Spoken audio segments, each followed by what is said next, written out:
Welcome. My name is Maureen Brackey. I'm the Marketing and Communications Director here at Western, and it's my pleasure to welcome you to the Jensen Lecture Series this evening.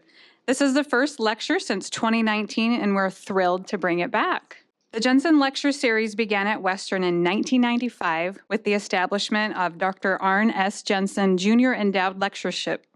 Dr. Jensen was a 1937 graduate of Western during the Oregon Normal School era. His father, Dr. Arne S. Jensen Sr., was a psychology professor at Oregon Normal School and a contemporary of Thomas Gentle. Tonight we will hear from Isaac Ford Jr., an independent diversity and inclusion consultant, motivational and inspirational speaker, U.S. Marine Corps veteran, and CEO of Isaac Ford Jr. and Associates, specializing in motivational speaking and diversity and inclusion training. He's also a best-selling author of his memoir, Up from the Bottom, which you can purchase and have signed by Isaac after the lecture if you haven't already. Isaac was born in Washington, D.C. and grew up in a segregated section of Augusta, Georgia, affectionately called the Bottom in the Delta Manor housing projects. His father was absent from the home during his childhood, and burglars once broke in the family's home while they were still in it. At 9 years old, he was almost crushed to death by a falling flagpole, and at 13, the most stressed person on the planet punctured his left lung with a steak knife. At 20, he was a police officer patrolling the mean streets of Augusta, Georgia, battling crime, while simultaneously fighting against racism within the ranks. Despite the trauma and adversity, he resolved that he would not become a statistic, but rather he was going to write his own incredible narrative and live the life to the fullest until the music stops. Isaac holds a bachelor's degree in organizational behavior from National University, a master's degree in social work from the University of Southern California, and a certification in diversity and inclusion from Cornell University.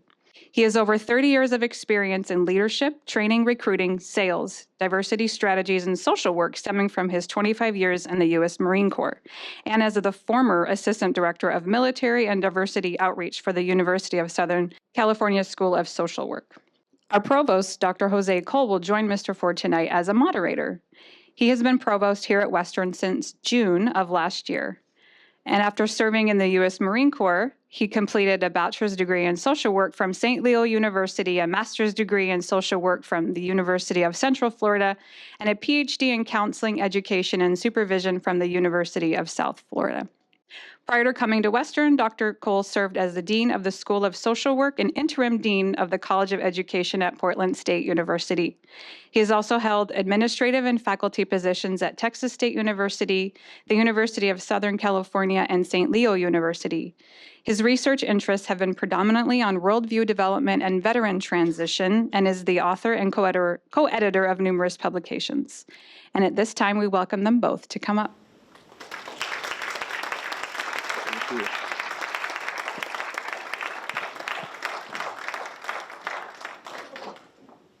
Well, good evening, everyone, and it is truly a pleasure not only to see all of you here for the Jensen series, but also to invite Isaac Ford to Western Oregon University. Thank you, Isaac, for being here with us today. So thank you for all of you that came out today, and I would say in the rain, but the rain is a big part of life here, so it won't make me feel special because of that. I'd like to start by saying thank you to Western Oregon University, to President Peters, to Provost Dr. Cole, and to the Jensen family and all of you that came out to support me. In this country right now, there's a groundswell of challenges in terms of mental health.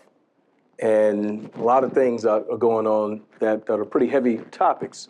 And so in 2019, I wrote this book as a beginning to my own healing, and also to let people know to let men know that you could be vulnerable and you could be strong at the same time, and also to let people know that no matter where you start in life, no matter what happens to you as a child, as an adult, those things can inform, but they do not have to define the rest of your life.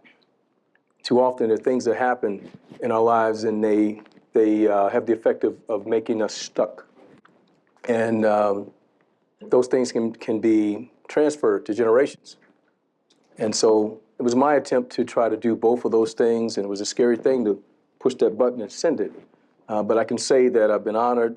The 19th of this month will be 5 years the book has been out. The Suzanne DeVore Peck School of Social Work has used my book as a case study for resilience for the last four and a half years. And just recently, Alliant University School of Professional Psychology uses it as a case study as well. And there will be a follow-up book to this in December, talking about some things I did not touch on, and there's a reason for that, because there are a lot of other topics that need to be talked about, and that too many people are not talking about. And so, with that said, tonight, if there are questions outside of the questions in the program that you have, I invite you to ask those questions. There's nothing off limits. Talking about your life and talk about these difficult topics have had the effect of being cathartic and healing. And so the more I've talked about these topics and themes over the last 5 years, they had the effect of desensitizing things, so it helps. But then again, you may say something tonight that might make me cry. But I still have my man card. I grew up in the projects. I'm a former cop. I retired as a Marine Corps Master Gunnery Sergeant, so I'm all man. But then again, I'm still human. And so it's okay. I'm teaching older men, teaching men, period, at 59 years old, that you can be strong and vulnerable at the same time. You don't have to give up your man card to be able to do that. So let's get started. I grew up in the Delta Med housing projects. We left D.C., Washington, D.C. when I was about 7 years old. And my entire worldview was several blocks east Augusta, Georgia, in a place affectionately called the Bottom. And so in the place I lived, there were very long train processions that would go sometimes an hour, hour and a half, and sometimes the fire department and police couldn't get there. There were no major banks or fast food places in the Bottom. We were basically cut off since the riots in the 70s. And so it was a different world. And I didn't know I was poor until I was about 15 years old. And that was okay. Life was simple. And so even though there's some tough things that happened in my life, I did have a village I talk about. And the village included aunts, uncles, grandparents, church, the Upper Bound program, all of those positive structures within the community. They have the effect of balancing out things. How many people here are familiar with the term ACEs? Okay. So ACEs are adverse childhood experiences. And so just a few of them. Father being out of home, mother being out of home, alcoholism, drug addiction, physical abuse, emotional abuse, sexual trauma, a divorce, family member being incarcerated, and there's several others. And so there's about 10 of them. I have 8 of those. And so statistically speaking, I'm not supposed to be here. So they say if you have 4.5 ACEs, then you have a high propensity toward becoming a substance abuse user, being incarcerated, having learning disabilities and behavioral problems, and even predictions of having higher rates of cancer and early death. And so why am I still here? And why have I been able to do the things I'm doing? I can't take credit for any of that. There are people that are naturally resilient, and then there are people that can transcend things, great things, with psychoeducation, and also, it just happens naturally. And so when you have people that are resilient, and they continue to be resilient in spite of things, and they continue to, and they actually thrive, we call that post-traumatic growth. And so with that, that and a strong faith in God, that's what's allowed me to be able to be here today. But even with all of that, man of the year for my fraternity, degrees, been successful.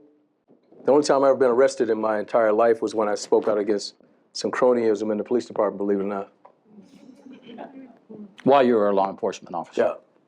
So speaking out against bad stuff as a young cop got me fired, got me blackballed, and got me arrested. I'm proud of that to this day. So moral courage is a beautiful thing. It's a noble thing, but it sometimes comes with a price. So one of the things that I try to get across as well is that when we talk about adverse childhood experiences, ACEs, if those things are dealt with early in life, they can prevent a lot of adverse outcomes for people later in life. In my case, we didn't have that. It didn't happen. For whatever reason, CPS was involved with my life for the purpose of ensuring that my sister and I had a place to go. But nobody from CPS, no psychologist or clinical social worker was assigned to me to talk to and walk me through these difficult times. So I had my pastor to come by, and he prayed with me. He prayed for me. And that was it. You know, you wash your face, go outside and play. Well, he's passing. He's not getting in trouble, so he must be okay. But as much as I had people around me, had a village that was supportive, nobody had the sophistication enough to say, you know, how are you doing? Or you can come and talk to me every now and then and check in. And they didn't have that. They didn't know how to. And I think because the generation before didn't have that. And so at the end of the day, while attending the National Association of Black Social Workers Conference in 2018 in San Diego, had it not been for events that happened there, I probably wouldn't be talking about it now. So, anybody here believe in God? Can I talk about God tonight? Okay. So, I'm from the South, and people from the South, we speak to each other, sometimes more than people in California do, right? And so, I got on an elevator, and I struck up a conversation with two ladies, and where you from, back and forth, came back down to the lobby, and within the next 10 minutes, a series of questions that happened that took place over the next 10 minutes, I found out that the lady I was talking to, one of the ladies I was talking to on the elevator, she was actually my CPS caseworker from 43 years ago. And so I'm not easily shaken. I'm not easily shaken because they broke in the house while we were in the house, in the Delta Mental Housing Projects. Bullying was a part of my life, everyday life. So the twins, Bernard and Benjamin, you know, as soon as the bell rang, I had to outrun them to get home. I've seen some things as a cop. I've knocked on doors and gunshots rang out. I went in the door, I went inside and discovered that one was dead, and then one as close as Dr. Cole and I is dying in front of me, looking at me with blood-curdling sounds. So I'm not easily shaken.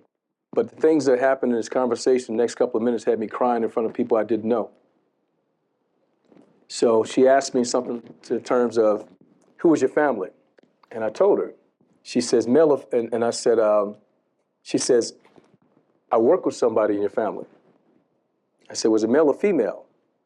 She says, female. So I started going down my family, my parents, grandparents had 5 boys and 5 girls. And so I said, was it Mildred? No. Was it Murders? No. I'm getting closer. I'm like, ah. And so I looked at her and she looked at me. And I said, I'm him. So the lady that I just spoke to 2,000 miles away from Augusta, Georgia, in the elevator, was my CPS caseworker from 43 years ago. And the last time we were in the same space together was when I was 13. I was at University Hospital and I was in ICU because the most trusted person on the planet plunged a steak knife into my left lung. And so you can't make that up, me and her, all those years. And so I looked at that as being a God nod. And so I called some family members at home and I said, I got to do something about this now. And so I said, I'm going to write about it. They said, you think a publisher? I'm not going to ask a publisher. I'm just going to write the book and I'm going to edit it. I'm going to print it. I'm going to do it by this time. And that's what I did. And the rest is history. And the book has had the effect of resonating with a lot of people. Not just people that have been traumatized the way I was, sometimes sexual, sometimes a whole range of things. But there are a lot of people, from my experiences in talking about this book, they've gone through things and they carry those things and they wear those things for decades. And a lot of times those things dampen the light in their life. And sometimes it dampens the light in other people's lives. And I'll talk about that in the next version of the next evolution of this book. But at the end of the day, one of the things that I'm most proud of is that people have been very, I think people have been very kind. and they've allowed me to share without judgment, and they've embraced it. A lot of people have said, I can relate to that. Well, some of the things you said, some of the things you shared were things that relate to me. But I'm gonna stop now. We'll get back to the program because I talk a lot. Dr. Cole. Isaac, Yes, sir. you can call me Jose today. Well, I'm gonna call you Provost Dr. Cole. Now, when we go fishing, and can I just do this for a second? Can I give him his flowers while he's here? So, Dr. Jose Cole came to the Marine Corps as a PFC, private first class. So, private first class to PhD. Can we give him something for that? Yeah, thank you. Private first class to private first class to PhD to Provost. Can we give him something for that? Thank you. So I've been on him for about 10 years and said, we need to hear about your book, sir. Yeah. Well, I'm a provost. I don't have time. So Isaac, thank you for that introduction and to really begin, I think, hopefully a dialogue and a conversation. When I opened your book, originally when I was reviewing some of your original drafts and then the outcome of the book, it's one of those you can't really put down. And there, you incorporate several quotes, and one that I want to really begin our conversation with, I think really resonates not only your experience, but I think the attitude that you come to the table with, your kind of positive lens to life. And it's a quote by and you put it in your book, by Martin Luther King Jr. It says, "Forgiveness is not an occasional act, it's a permanent attitude." And I think that's what you bring to all the conversations and spaces I believe that you have been in. So with that, I want to really bring to that first question, which is, growing up from the bottom and in the bottom, really you're writing this kind of memoir about tragedy, resilience, and forgiveness and unconditional love. In your words, besides what you've shared already on your own healing mechanism, was there another audience and another kind of lens and communication to writing this book? Who else were you writing it for? Thank you for your question, Doctor. I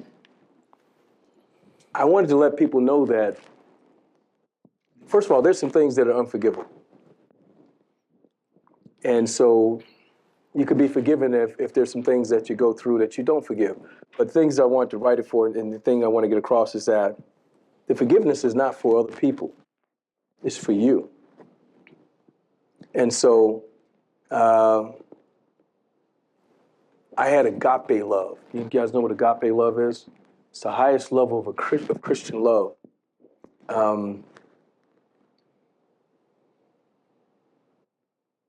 I had that for my mother, in spite of her. But outside of that, the forgiveness, it wasn't for her, it was for me. Because had I not forgiven her before she left this world, it could have had a detrimental effect on the last 30 years of my life. So I encourage people to try to find ways to forgive, if you can, even if that forgiveness is not for them, just for your own, so that you can continue to breathe and live and not be robbed based on somebody else's actions. So there are a lot of people that let me down. My mother and father failed me miserably. Systems let me down. CPS let me down. Some family members let me down that watched and didn't do enough. And so pretty much most of the systems that I trusted for most of my life did. But you have an opportunity there, just like what parents teach you sometime. You can learn something from anyone if there's no more on how not to. So they taught me how to be a better parent. Not perfect, but a better parent. They taught me to be a better mentor, better friend, a better everything, just by virtue of saying I'm going to do it different than that. Thank you for your question. So I think you've kind of hinted to, and you've clearly stated that you were stabbed at 13. I don't believe, unless you've read the book, that you stated that it was actually your mother who stabbed you at 13. And it's obviously a tragic experience for all involved. So I think my question is, how did you move through that phase, and how did you create the ability to trust again? That's a good question. Thank you. First of all, I was voluntold to reach out to my mother. My grandmother. See, in the South, you don't negotiate stuff with older people. You just say, yes, ma'am, no, ma'am, and you do it. So we're having a conversation one day. She says, boy, if you don't care anything about your mother, that means you can't care anything about me. But I didn't have that facial expression. I think it went something like, yes, ma'am. And so I summoned the courage to reach out to her. But at that point, as you can imagine, once that sacred trust has been broken, it was just like she was a 50-foot giant. She was a monster to me, and and so it was a struggle, but slowly but surely, without the help of professionals, which should never happen. But slowly but surely, and I didn't have the wherewithal that I have right now, but slowly but surely I did, and what I realized was that she was in self-imposed exile, and she was pretty much treated like a leper. And so I felt like if I didn't reach out to her, if I didn't stay close to her, then nobody else would. And family members didn't treat her badly, but it's hard to come in a room and people not think about that.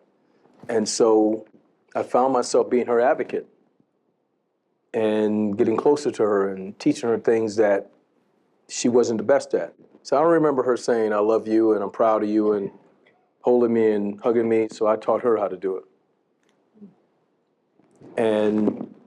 And so before my mother left this earth, as a result of pancreatic cancer, at 67 years old in 2012, you couldn't have told that she wasn't a perfect mom.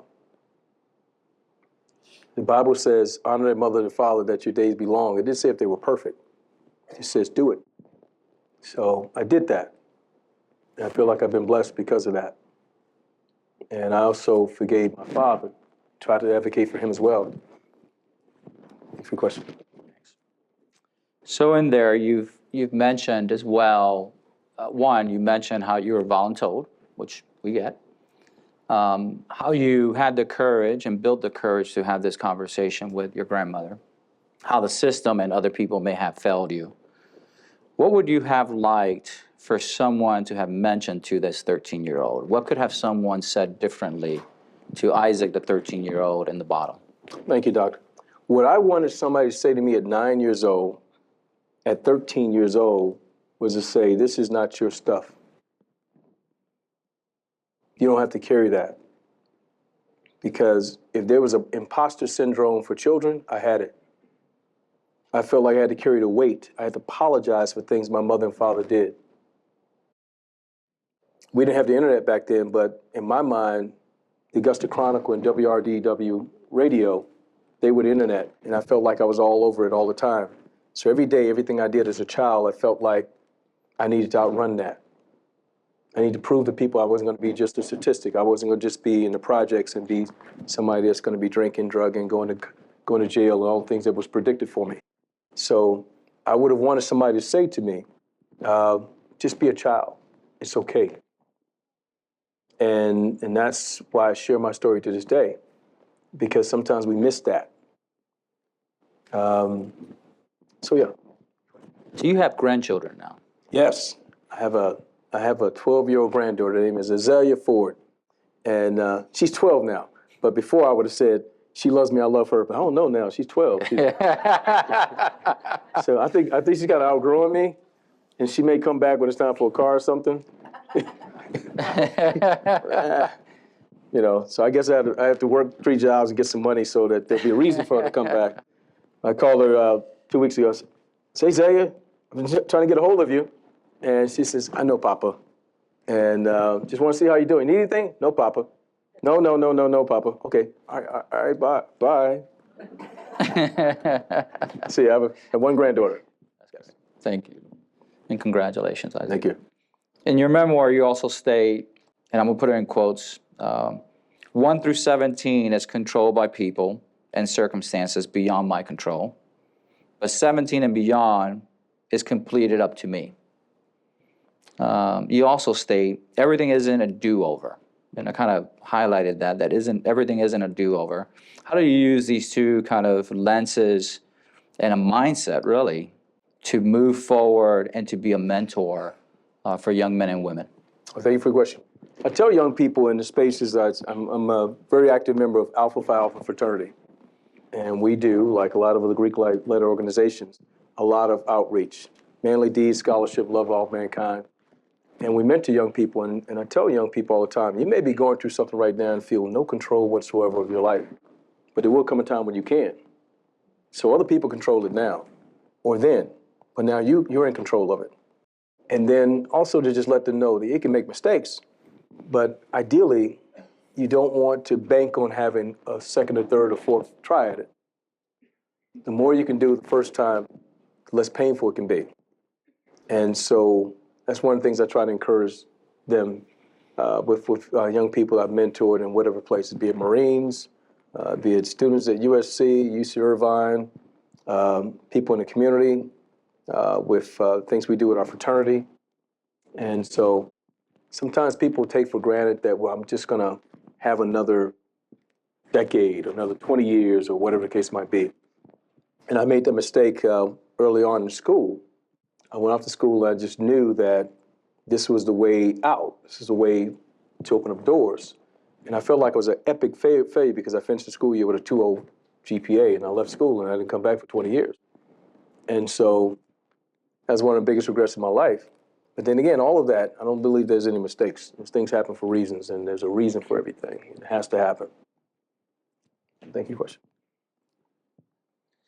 So I'm going to go back to a different question that I had earlier that I haven't asked, but I think it kind of resonates with your lived experience and resonates with your duty as a law enforcement officer and then serving the Marine Corps for over 2 decades, and really trying to figure out, from your lens, how did you navigate adverse situations and life's trials and tribulations? What is it about your experience earlier on in your teen years that allowed you to build, I would say, resilience and post-traumatic growth to be able to address the multitude of trials and tribulations that you had with multiple deployments, being a law enforcement officer, with the things that you witnessed in life, to allow you to be who you are today? Well, thank you. I think that for me, a lot of it is that I was kind of pissed that I didn't have, parents coming to PTA and being involved and engaged. Kind of pissed that I had all this stuff that I had to navigate and not just be able to be a child. So for me, I said to myself, I refuse to live people's expectations of what my life's supposed to be unless it's of greatness. And so I guess I tried to damn near be perfect, and I failed miserably at that. But I wanted to make sure that I wasn't going to be anybody's self-fulfilling prophecy for something negative. And I may have been born into poverty. I may have lived in the projects, but I'm not of the projects. And so, so I tell people, young people all the time, it's like, past can inform, but it doesn't have to define the rest of your life. And even if those things are very tough things, and even if you don't have the trappings and the money and the access that people have, it's not really a thing. But if you are determined, you can do anything. If you can. Sometimes it's hard to be what you have not seen, but sometimes you don't have to see it in your home. You can see it from some other places, barbershop, wherever else, and take notes. That's what I did everywhere I went. He's doing this. He's doing that. Well, maybe I should do this. Well, that sucks. But anybody, you can learn something from anyone if it's no more than how not to do it. Thank you. So you hinted to your experience in college, your first experience in college. In your book, you elaborate about this experience in your first experience in college, and it sounded, unfortunately, like the experience of many first-gen students entering a university, not really recognizing what a university really is, how to navigate it at times. So, of course, as a provost, I had to highlight that element. And then I say, I have to, and I had to bring attention, really, to the polarized experience you had in college with two particular faculty members.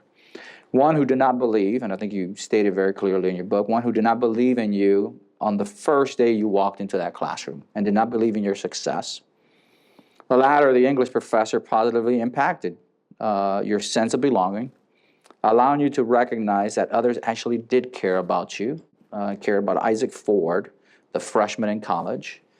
As you travel through various universities, what is the message that you can incorporate and bring to us when we too are working with students who come to us with diverse lived experiences? Well, first of all, this guy here, I saw him at USC. And sometimes I would walk into the San Diego Academic Center on a Sunday morning, like at 10 o'clock, and I see him. I said, "You're a workaholic." He looked back at me and said, "You too." I think service after the sale. A lot of institutions are good at recruitment, but I think that we have to be really aware of the fact that sometimes, students can feel disconnected, feel like they're not seen, they're not heard, that they're not recognized. And I've actually heard that in some institutions, big institutions. And so I think that systems need to be in place, and just the little things. When we work together at USC, and even now when I'm at UC Irvine, I don't care if it's a medical student, doctoral students. I'm in California, so people look at you kind of weird. And I'll say, I'm proud of you. They're like, you don't even know me. I'm like, I'm proud of you. Every time they see me, they're like, okay. So the little things, just making sure that students are seen and heard, and making sure that if they do have a problem, concern, that let them know that doesn't have to be catastrophic. I sucked in math, but there's a lot of things you can do in school without math. I'm not going to ever be an engineer, okay? But some other things I did well in. So just reinforcing the positives and just encouraging students to not give up, because there are a lot of people that didn't start off as, Rhodes Scholar material, but they're doing very good things. And so all of them can too. So I think we have to kind of keep those things in mind. And I'm talking to a lot of educators out here, so we're talking to the choir. But a lot of those things sometimes people miss those things. They miss those things. And just investing in students, and they'll come back and be the best recruiting tools for you, because of every one of those, there's 50 people behind them. And they remember what you did for Diane. What's your name, young lady? Des. They're going to parrot everything that her experiences were in school. And if they're good, then they're going to be singing the praises of how well Western Oregon supported my child. And if they're not good, then that's also going to be out there.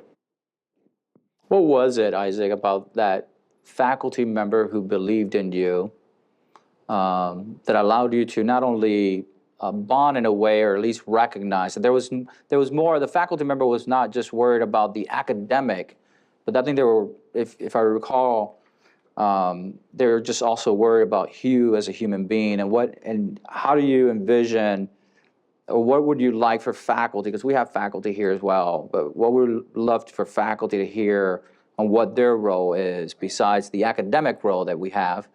What is that kind of humanistic role that faculty also play and played a critical part in your life? Yes, it was an English professor. I didn't suck in that class. I sucked in the math class. We have some math faculty here, Isaac, so be careful.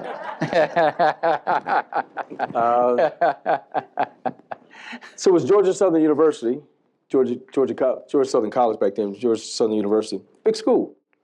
And I was going through stuff, which is residual stuff from my experience that had never been dealt with. I didn't know how to recognize that, and other people didn't know how to recognize that. I was crying out for help. So I drank a lot.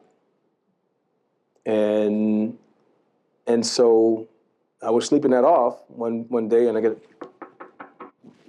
open the door, and my English professor standing there. And she said, "Can I come in?" I'm like, okay. She came in and sat on my bed, and she told me that I'm concerned about you because I was doing well in her class. And I just fell off the grid. And to this day, I wish I could find her. The fact that she took the time to see me and come to my dorm room, I mean, that was higher level stuff. That wasn't about just school. She was just vested in me in a way that I wish that other people were. And all it would have taken was one person like that to be on the campus, or some other people to just check in. It could have made things completely different for me. So it's the little things. It doesn't really cost a lot.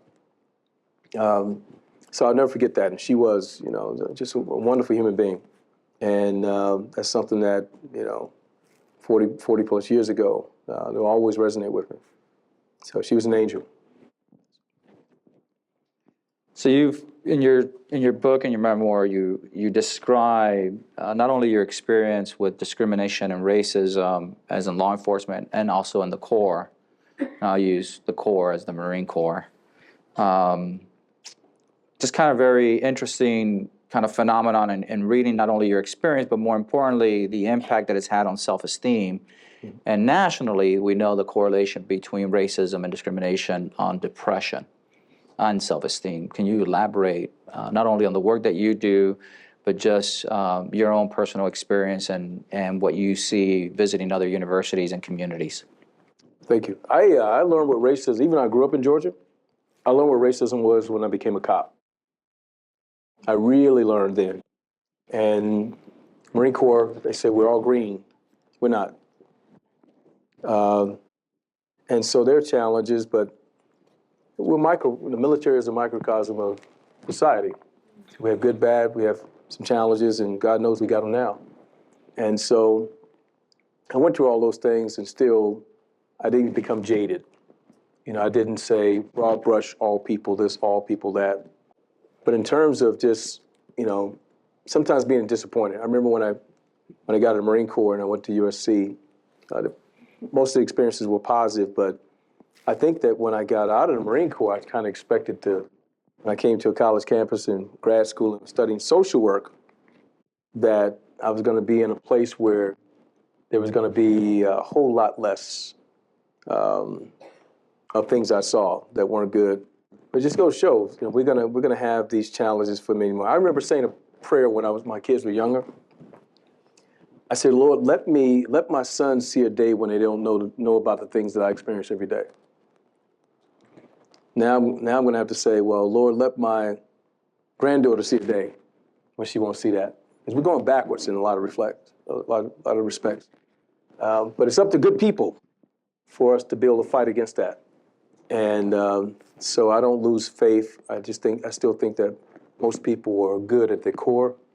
I think sometimes we get distracted. And I still have hope for our country, and I still think the vast majority of people are good people. So Isaac and I obviously did not serve. Well, we may have served at the same time, but obviously you did 25 years and I did not. 27 years, right? 27 years? 25 some months. 25. Who's counting? And he says that all Marines are green Marines. But when I went in, we had two types of Marine, a light green Marine and a dark green Marine. So I think that was the Marine Corps trying to differentiate between races. Didn't work. You have in here, and I put in quotes, I never became numb to the human suffering and injustices. If anything, my difficult life experiences made me even more compassionate and a champion for those that are unvalued or undervalued and dismissed by society. And I think you wrote this in reflection to not only your experience as a master gunnery sergeant in the Marine Corps and looking at young Marines struggle through service, but as well as when you were in law enforcement, of what you witnessed in law enforcement and the challenges and suffering of injustices that you've seen in law enforcement. How have you been able to remain steadfast, because you have, resolute, and even when you have personally faced hardship, How have you been able to just continue to put that right foot forward, left foot, and keep moving forward, and Well, and truly having a remarkable positive look in life, Isaac? well, thank you for that. I just always wanted to be. I said when I got to have a certain rank in the Marine Corps, I was going to not do that, and I was going to prevent people from doing that to other people. And in law enforcement, I wanted to go out there. I said a prayer every day when I went to work as a cop. You know, I said, Lord, let me come home alive, and let me go out here and treat people the way you want me to treat them. And there were certain scriptures I read, and so I probably knew the first 6 weeks that I was on the police department, I was going to last there. And it wasn't just for the bad guys and the shooting, stabbings, murder, rape, and all that stuff. It's because if it was foul, I was going to speak out against it. And I did. You know, and it bothered me to no end as I watch ad nauseum all of these clips of all these instances and people just sitting there and they got body cams and say, it's going to be a hard case to prosecute. Really? So I put myself in the place of people that were being treated unjustly in whatever job. And like, well, if this is what I got to do to keep my job, they don't need diversity, inclusion, or me. Because I'm not going to do those things, and I'm not going to sell my soul. I'm not going to compromise my values to get along. I can get another job. And so that's what I brought to things, and I feel that way to this day. And I think that people should do that because somebody advocated for me in a lot of junctures. Hell, I'm sitting here talking to you guys here. I'm from the Delta Manor Housing Projects. I'm not even supposed to be here. And so nobody makes it on their own. Everybody does something for somebody, and we can forget that sometimes. So when you get an opportunity to be able to advocate and pay it forward, you should. And I've always felt that way, and I'll feel that way until the day I die, in whatever position you have. Thank you, Isaac. So we have probably about 10 more minutes. I want to make sure that we also have time if there are questions in the audience. But I'm going to ask, we did get some via email that I'm going to incorporate for Isaac as well. And I'll start with this one in particularly, because you do a lot of work across the U.S. at different institutions, higher education, and corporations, really thinking about the value of diversity, the strength of diversity in the workplace environment. And someone, posted it, and I said, well, I'm willing to ask it, which is, do you think the current trend of self-grouping or even safe spaces is helpful towards creating a harmonious community in the United States? Or are we unintentionally creating further division and the inability to work together? I think that we can be all Americans and we can all be focused on one America, but it's nothing wrong with saying that we have a safe space for women. I don't have a female lens. Have a safe space for LGBTQ. Have a safe space for Latinx, for African Americans, for whatever. It's okay to do that and still say that I'm a part of the collective. And so I'm sad to hear that so many states are just abandoning everything that has to do with DE&I because it's not a negative thing. It's not a bad thing. It's about helping us to move forward and be more inclusive. Because California, for instance, is probably the first majority state. Our country is changing. And we can run from that, and become more polarized, but we can't stop that. And we want to be better at it so we can be more respectful of each other. And I think that's good for everybody. It's about fairness. Take all the bad words that bother people. It's about fairness, and everybody will agree that they want that. So thinking about your current position in the UC system and in higher education in general, to be a DEI director or more applicants working in this field, what are some of the characteristics or majors that you feel would be of support and aligned to this kind of work? And the question was, why do we not see more DEI applicants with majors like in sociology and psychology and social work? Well, first of all, I think you can come from any space if you just have a passion. But a lot of DE&I is based in mental health. So a lot of it comes from psychology and social sciences. So yes, you can definitely. I mean, you can come from any field, but yeah, I think that quite a bit of it is informed by that. I know the program that I was a part of at Cornell. A lot of things we studied had things to do with mental health.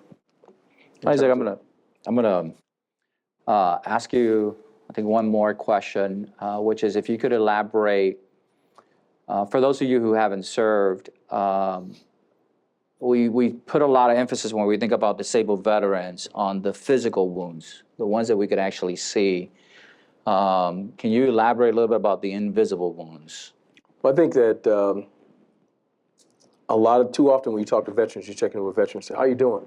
You know, especially Marines and soldiers. "Oh, I got this, I got that." I said, "Well, how are you really doing?" I'm okay. Right. And then I'll say, "Well, how's your wife say you're doing?"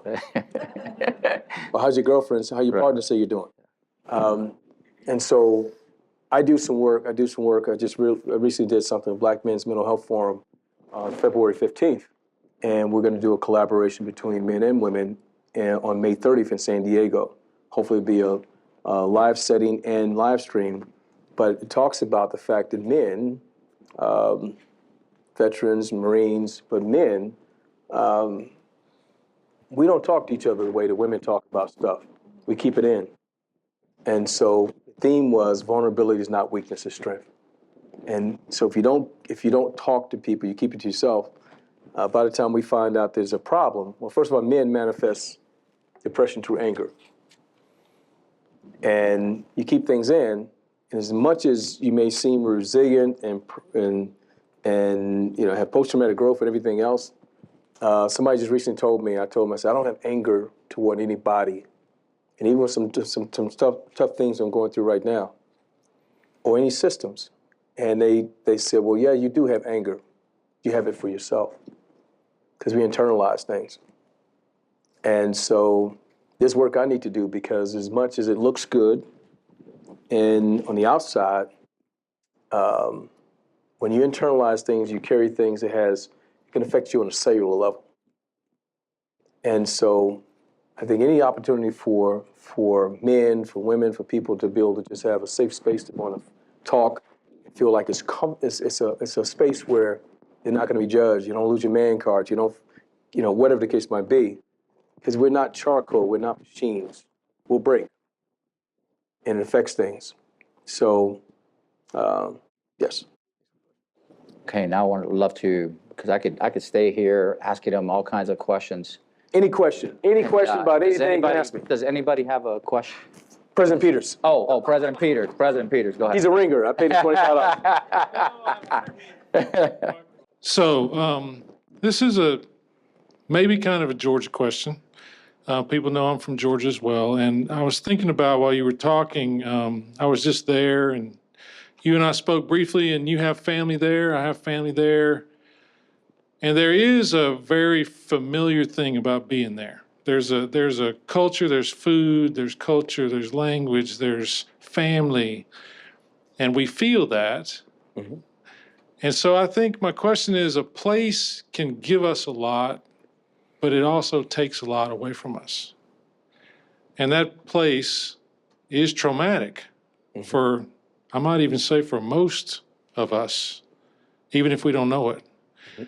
And so I guess my question is, can you forgive a place and a system like you can forgive a person? Thank you, President Peters. Yes. Growing up in Georgia, I love the South, a lot of aspects of it. But there are painful things about it as well. But there are also, I don't know, I think from a standpoint of just survival, I've learned to put things in their proper place. There's certain things we're not going to change.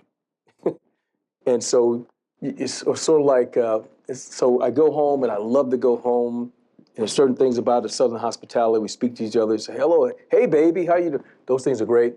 But there's some aspects of like, I really don't want to deal with that. And so I get that, being from the South. It's like not a love-hate, but it's love like, I don't really need to go there and be around it all the time. Can I cherry pick some pieces of that? And so I can definitely relate to that. And thank you for the question, President Peters. How do you define forgiveness? What is it? Is it letting go? Is it feeling what the other person is feeling? I would define it as giving yourself permission, not allowing things to define you. I'm standing here right now, you guys, in a $500 suit. I'm up here talking to the provost, but I'm on fumes right now because of things I'm going through right now. But you don't see it. If I didn't tell you, you would know that. Some of that's going to be in my next book. But even with the things I'm going through right now, I don't feel hatred. I don't feel anger. I'm letting it go, and say, well, sometimes you have to let go and let God, let go of it. It's stuff, or if it's whatever the case might be, there's nothing you can do about it.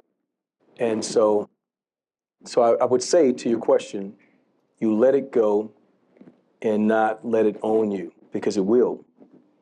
And so this new thing that I'm going through, it's not really new, but while I've been shaking hands and kissing babies for five years and going to college universities, I would tell people in those venues, I said, the book you read is a G version. And that was true. And the reason why it hasn't had a really detrimental effect on me as much as it could be is because of that. I let it go. It's not my stuff. And just having the peace of knowing you've done everything you can do. So one of the things that you talked about that has made a big impression on me is the power of individuals and individual acts of, it's not quite kindness, it's a recognition, right, to have a positive, right, impact, right, on young people. And I kind of want to ask you also about the social institutions, right, that you have engaged with and been a part of. If you had a magic wand and you could wave it and change a feature of one of these social institutions, of the Marine Corps or the police department or the university, to help people come up, what would that be? Which would it be, and what would that be? That's a good question. Thank you. I would just say the early institutions that had access and that had the ability to engage, and even if they didn't engage before bad things happened, the things they could have done after the fact. Probably that more than anything else. Yes, sir. Because those things, they can carry on decades. And you can end up having generational stuff as a result of that. So I would say those things. Thank you for your question. I know that the term gets tossed around a lot, but if you could give me a definition, non-clinically, your own personal definition of what resiliency is and what it looks like. Just refusing to quit. Having a dogged determination, I'm not going to let you break me. I'm still here. You can kick my butt, but I'll be back tomorrow. Okay, I'm going to get a bruise, I'm going to get right back up. And you're going to get tired of me because I'm coming back and again and again and again. That would be my definition. So you talked about your own experiences and your faith in God and how that's been part of how you've gotten to where you are. Research is showing that more and more young people don't have a faith in God. What's your advice to those people who maybe don't have that faith in God to lean on, but they're still going through hard times? You had also, in addition to that faith, you had the discipline that you got from the Marine Corps. So for people who don't have that faith or that experience with discipline, what do you suggest for those folks? So I would say that even though you may not have faith in a particular religion, or that may not be, faith not be your focus, I would just say that you can still have a determination.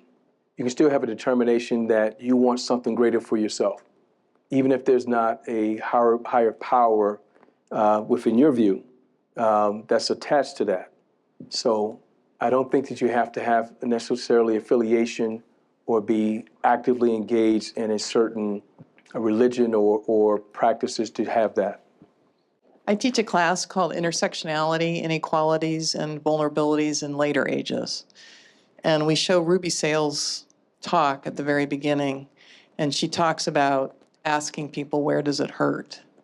And I have found in that video, it's the first week of class that we watch it, and the students really respond to that.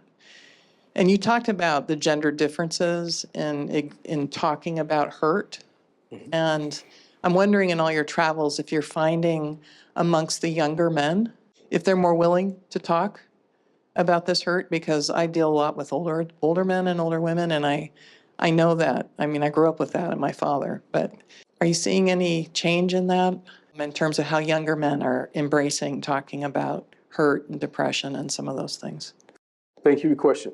I'm involved in a couple of things right now with just men, and like I said, working on a collaboration between men and women, because right now, 18%, I'm saying the third leading cause of death for 18 to 25-year-old black men is suicide. And so the young people need to hear more from us. So the same things as you're sharing with older adults, younger people need it. I mean, it's always been tough to be young, be a teenager, whatever the case might be. But now you got social media, you got all this crazy stuff. I couldn't even imagine. We didn't have that stuff to deal with. We didn't have people talking about overthrowing the government and crazy stuff. They didn't have all of that stuff. So I think sometimes they may be tuned out and they may have washed their hands. So we have to find ways to engage young people and let them know we hear them, we see them, they're important, and their views and the things they think are important, and it's going to be okay, because it's got to be scary stuff. It's scary for me at 59, but at 18, 19 years old, got AI is going to take my job, all kinds of stuff. So yes, I think that there's a lot more work needs to be done to reach our young people, because we're losing them on a whole range of things. And even with this question about religion, people's like, well, why we do, why? So thank you for your question. So in closing, one of the things that I really appreciated Isaac's memoir is some of the quotes that he has left throughout the book. And when I was reading it, I said, this is a great way to end this conversation and really capture, I think, the essence of our dialogue today, which is a quote by Maya Angelou: "Have enough courage to trust love one more time, and always one more time." Isaac, truly an honor, a pleasure. Thank you for being at Western Oregon University. Thank you for sharing your story with us today. And I hope that you continue to really shine a light and engage individuals one at a time. Well, thank you, and I love you. There's nothing you can do about it. Yeah. Thank you.